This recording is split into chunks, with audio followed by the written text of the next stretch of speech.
Thursday, December the 9th, 2021, and I'm in North East Hertfordshire again, near the village of Sandon, doing North Herts Ramblers group walk 343, around 9.5 miles of Sandon Circular, but I'm actually starting here just down the road in Roe Green, so I can try and get the bulk of the walk done and have my lunch at Therfield church. So it's quite late today, 12:30, about 4 hours of walking. So once again, there's going to be some dusky elements to this walk towards the end. It's a very cold day, around 3 degrees at the moment. No rain forecast this afternoon until I'm done, which is good. In fact, the weather's changed in the last couple of hours since I last looked.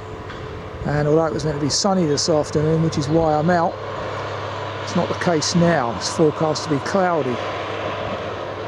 Anyway, not much in the way of wind, which again is why I'm out, but there is still a chill breeze. So let's crack on. I'm walking this in an anti-clock direction in order to accommodate my lunch requirements, although it can hardly be called lunch. It's more likely to be mid-afternoon tea at this rate. Pretty wet underfoot and slushy, not through snow but mud. Good to see another field left over the winter months here, full of larks of some description, eating the seeds and what have you in there. Wonderful. This bit of walking thus far is slightly off the GPX track to accommodate parking arrangements really, but I will be rejoining it shortly. And it looks like someone from Herts County Council or their volunteers have been out putting new indicators up on these posts. They're all fresh and new nails, no rust, etc. So hopefully whoever did this will also be taking into account any path issues, because I've yet to work out if my reports on Pathwatch are actually getting through to the Ramblers at the moment. And incidentally, they are updating the app finally after many years, which is brilliant news, as long as it's done properly. So I'm hoping to input on that, being a kind of super user of it. Although, as I say, I don't know if my reports are actually getting through. They certainly didn't do on my Kent walk a couple of weeks ago.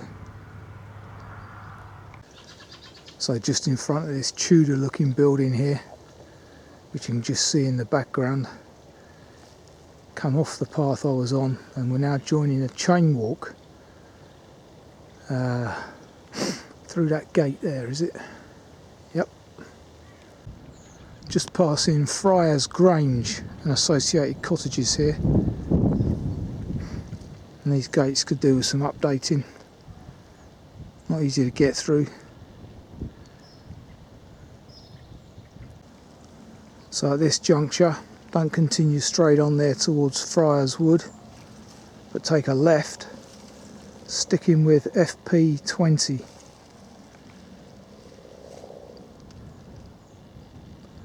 About a mile in now. This sign here towards Beckfield Farm, in the opposite direction to what I'm going, reminds me that I was here not too long ago, probably doing the Sandon Circular.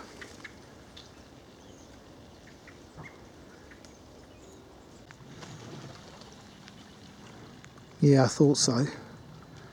And just beyond it, our onward journey there, that's finger post.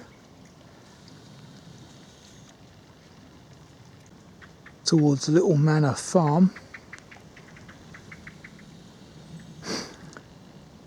Across this vast expanse, which has already been sown by the looks of it. And again, evidence of deer. I've seen differing hoof prints today, probably reflecting either the roe deer or fallow and the munkjack.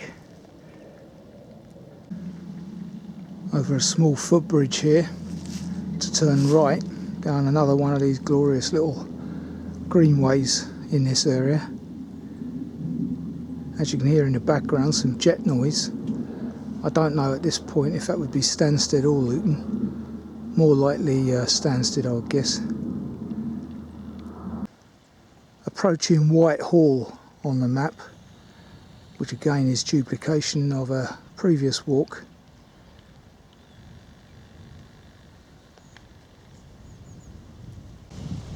Easily missed footpath marker here and in amongst the trees.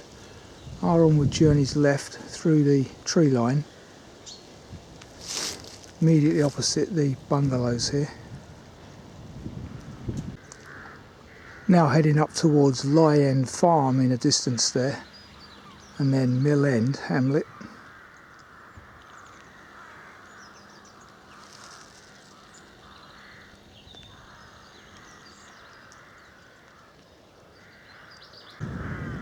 Decent views back.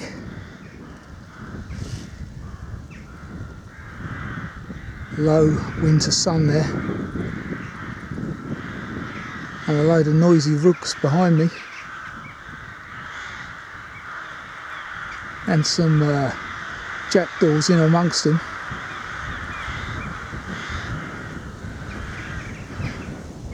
Breeze is picking up, as you may be able to hear.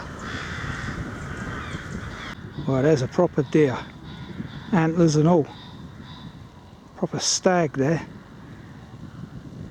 Probably a fallow.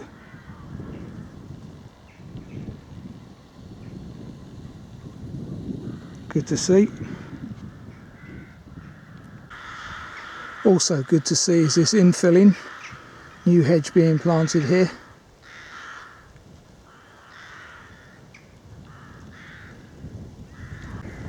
And a new hedge here on my left to enclose the footpath, which will be good. Protect you from the prevailing southwesterlies, which is what I always say about hedges. If possible, they should be grown that way. Just my opinion. Lie End Farm on my right. Well, that's the first time I've seen that kind of notice.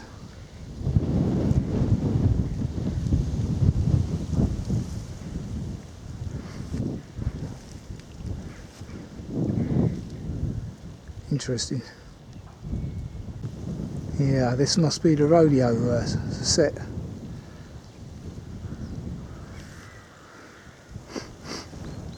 Mill End ahead of us here.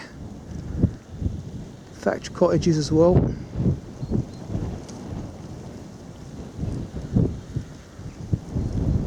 So here we are, Mill End. Not sure why it's facing round that way. This is another hamlet that I've walked through previously. Almost immediately upon getting into Mill End, in front of the thatched cottage, take a left here. Through someone's garden and then past these horses. We go sort of diagonally right here. Well, look at all those kites. That must be a feeding point over there, surely. Loads of them.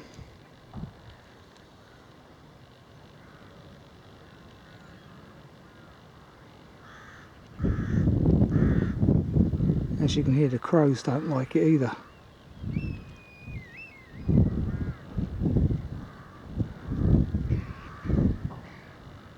Bit of a battle going on.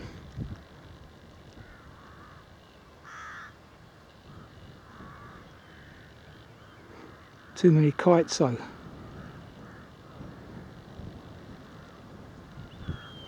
I did see some crows mobbing a raven over in my village the other day.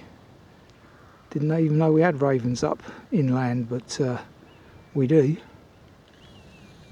And getting mobbed by his cousins.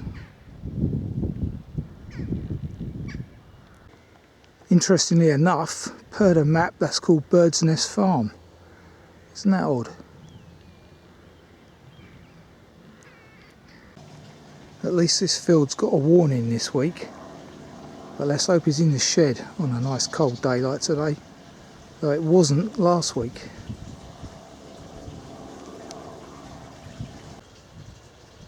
No ball, but there's a little monk jack over there. Might be a couple of them actually.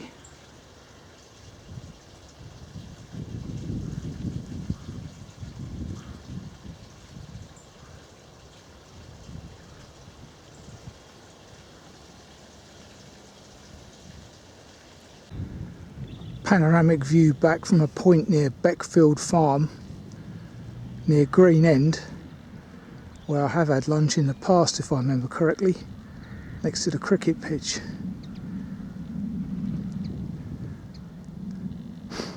Heights today range between 400 and 540 foot, so decent height, but you wouldn't know it really because we're all on the level up here.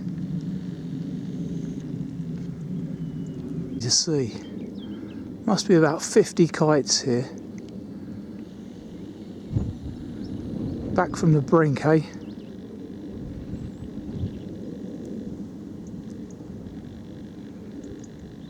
About 150 foot above me.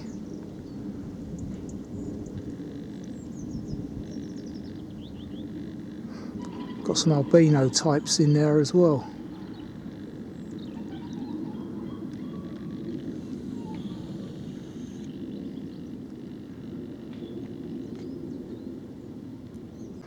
Yeah, I've commented on this sign before, so this is duplication. Yep, I remember this bit. Do a right down here through what was then a cattle field. Fingers crossed. No cattle today, thankfully. Mind you, there was only a few in here before, and they seemed well used to human intervention. We'll shortly be heading up alongside Titchney Wood here on the map. Not much colour left now. Walking past some little Shetlands again. They think I've got something for them. Well, unfortunately I haven't. As the path hasn't been reinstated across that field, as it should have been, I'm walking up the roadside here towards Notley Green on the map. Walking north up Notley Lane, another track that I followed not so long ago. Just flew away, but I just saw a lovely redwing above me there. Wonderful. And another lovely greenway ahead of me now. You've got a bit of a river flowing down this path at the moment, and there hasn't even been much rain of late, so just take note of that. All these discs have been renewed recently as well. We're now joining the Icknield Way at this juncture, and very shortly I'm going to cut a corner off the GPX track, as it's 2:15, well in fact it's 2:25, and it's hit and miss whether I'm going to finish this today. So I'll be about 500 yards of walking cut off in the corner. Well, confusingly, this finger post is the one that I should be following, but as you can see it's overgrown. So I do see another one ahead of me there. I wonder if it's been moved slightly. Yes, it has. There's a new footbridge there as well.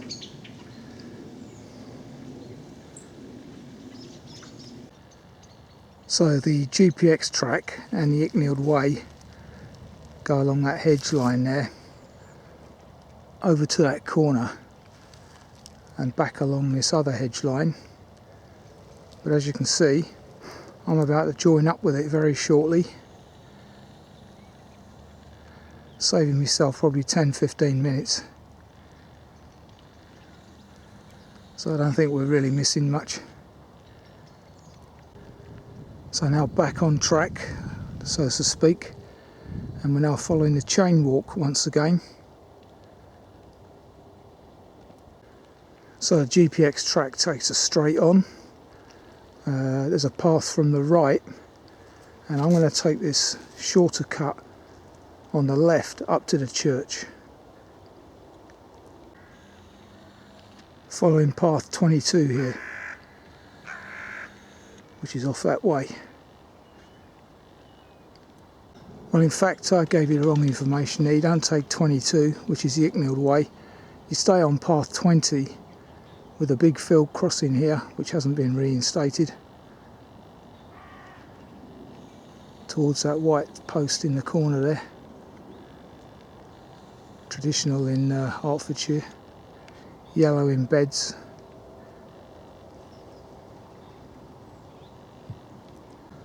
£3 approaching Therfield Church, where I have had lunch before, I believe. Soon find out. No, what happened was it started to rain.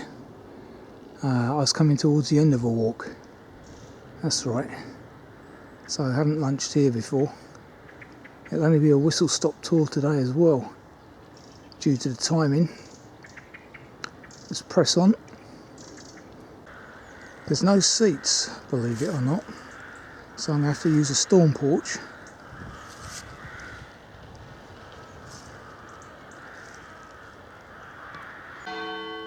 So here we are, £3 on the button. This is St Mary's, Therfield. Now I won't be going inside today because A, I've got very muddy boots, and B, we're up against the clock. Got about an hour and 15. There'll be about an hour's walking time left after I've had my lunch. Interesting this. Loaves of bread. So 3:20. Brief respite here today. Could hardly call it lunch, but needed replenishing. Got an hour of daylight to get back and around 3.5 miles to do. Can't see it happening. Got the head torch at the ready. Therfield Water Tower, which I passed on a previous walk. Our onward journey's on ahead here. You can see how low the sun is now.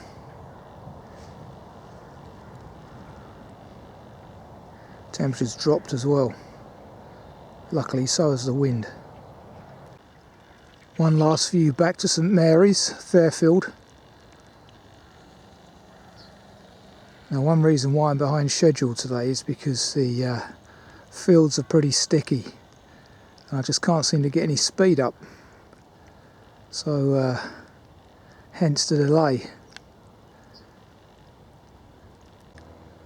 Passing a memorial here in the village of Kelshall. Kelshall's Cross, past and present, for those that are interested. It's got connections with St Faith's Church, apparently. Nice church here at Kelshall. Got an interesting gate to get in. Never seen one like that before. I guess this must be St Faith's.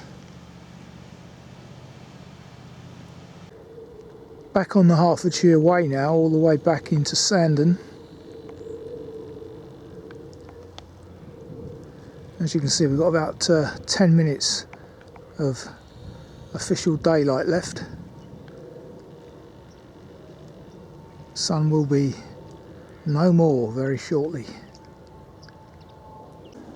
Very nearly a path blockage here. Now I've got a bit of lane walking into Sandon. Coming off the lane to walk up this path to the church. Duplication from previous walks. In fact, the first walk I did after lockdown, May last year. Passing by Sandon Church, where I've had lunch on previous occasions. Looks good in the dusk, doesn't it? Very spooky. Yeah, I sat on a seat back there beyond those graves.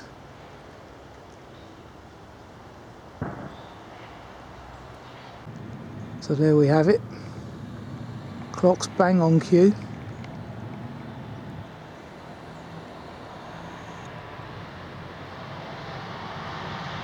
Can't remember the name. Might be St Mark's. Find out in a minute.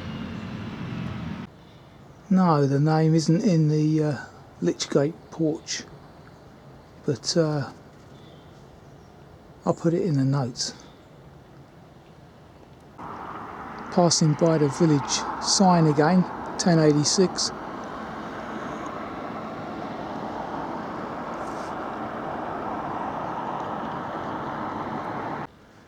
Right, 20 past 4 and 10 miles almost to the button. I make that 3 hours 33. Very lucky to get it done just before total darkness. As I say, sunset's about 3:50, so you get half hour of twilight, so to speak. And as you can see, the moon's out. So that was a fair walk, I'd say. Much of it I'd done previously in various other guises. Pretty muddy today, which slowed me down a bit, hence the slight overrun here. But nevertheless, it's always good to get out in the fresh air, and it certainly was fresh today. Luckily the wind died down a bit prior to picking up again tonight, I understand, and raining tomorrow. Anyway, E-Walk 323 completed. Another one bites the dust. There may well not be any more now this side of Christmas. Reason being is that I have to move. Been given the old statutory 60-day notice, unfortunately. No fault of my own. But yeah, it means I've got to allocate time to packing and getting out. So I don't think, bearing in mind the shorter days as well, I mean ordinarily that wouldn't have stopped me. I would have come out, but time is precious and I need to move very soon. So if that's the case, Merry Christmas and Happy New Year to everyone, and take care. See you soon.